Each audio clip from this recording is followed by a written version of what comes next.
Во овој мал град живее маче што се вика Колаче, неговиот постар брат Пудинг и нивната мала сестричка Бомбона. Тука живеат и многу други мачиња. Колаче, Бомбона и Пудинг. Дечиња мачиња, ние сме сладки. Јас сум посладка. Мијау. Тивка игра. Еден ден мама работеше на новите модни дизајни за деца.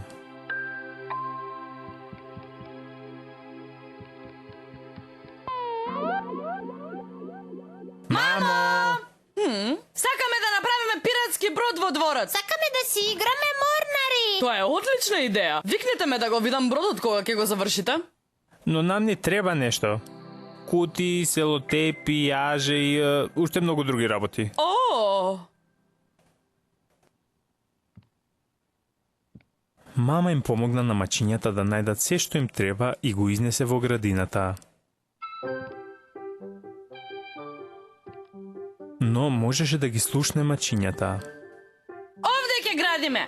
Не, овде. Не можеше да се концентрира. Пиратскиот број е моја идеја. Но јас нацртав како да изгледа. А јас се сетив како да го изградиме. Па да и што?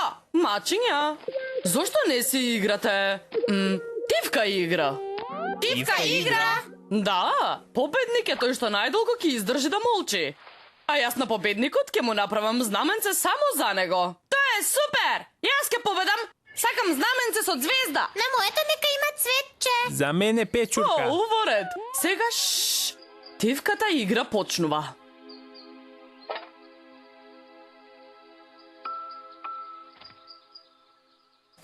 И после ова, првото маче што ќе прозбори, губи. Мачињата продолжија да го градат својот брод. Но тоа е многу тешко кога не зборуваш. Пудинг му предложи на Колаче да го направат јарболот од стари скии. Но Колаче мислеше дека Пудинг сака да оди на скијање.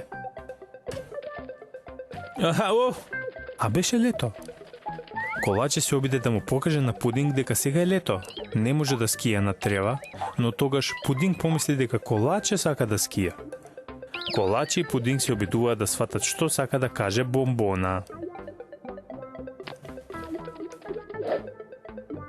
Дали сака да каже дека може да скијат на чаршаф наместо на снег?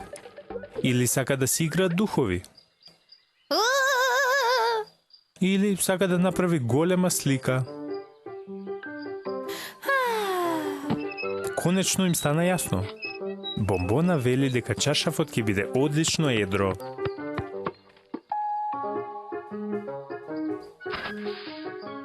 Но мачињата мора да побарат дозвола од мама.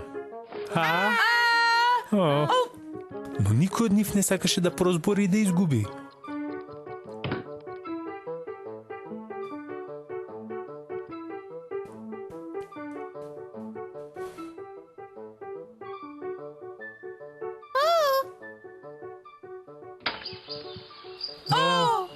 Ветерот за малку ќе го дуваше чаршафот.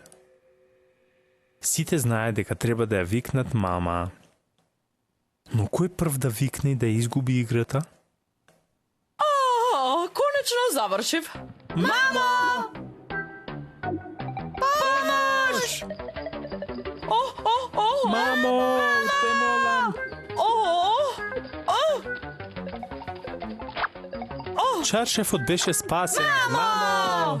Но сите три мачиња изгубија.